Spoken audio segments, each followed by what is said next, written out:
I think so. I saw the toilets earlier. We were partners. Wow! Wow! Okay. Sana all. Sana all talaga. But don't worry, because even though we don't have partners, we are also flying solo today, but still, we are all in love. Yeah, that's the spirit. Okay, so once again, we are going to have our party, and that is what we call disco party, right? If we are going to have our picture later on, naghuhulugan, bakit parang ayaw nila, no? Parang ayaw ipakita yung mga age nila. Diba? Oo nga. Okay, so do you guys have an idea why you had this party 70s, 90s, 80s? Why? Do you know why? Yes, you are right. We are going to connect the old music, the old passions, because nowadays we don't know by namin ni Hayla ginagawa. Right? Parang Gen Z na tayo. Yes, you're right. And with that, we would like you now to introduce you Our counselor, Miss Jocelyn Cruz, and she will do the opening remarks. Let's give her a hand. Hello, good afternoon po. Good afternoon. Hello po. Kamusta po? Kamusta? Okay po. Ngayon ko lang po kayo nakilala. Ay, nakita ulit. Kasama. Okay. Welcome po to our Valentine's party. So, our theme po for today is Retro Disco.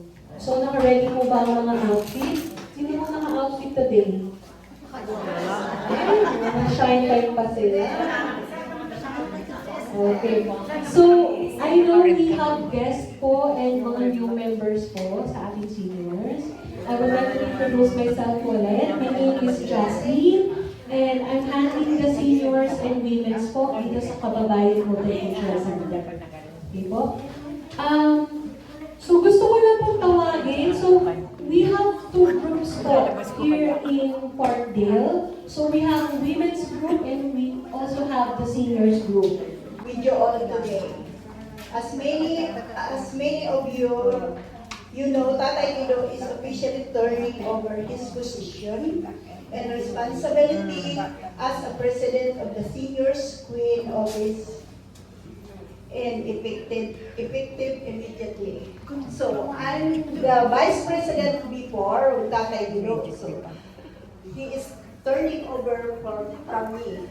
So I would like also to thank to the women's and seniors group for the trust and support you giving me. Your encouragement truly means a lot.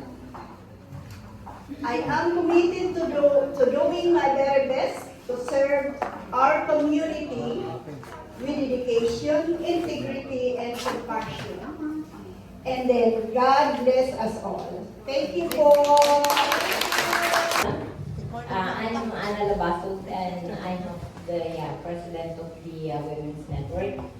And first of all, thank you everybody for attending our retro disco party. And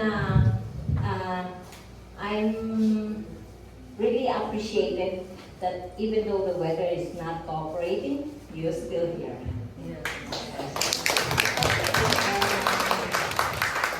I hope that we're gonna have a good day today and do our retro dancing, and we have a little bit surprise for today. Thank you so much, and thank you for later on somebody will gonna before we have our food, then somebody will gonna pray and bless our food. Thank you so much.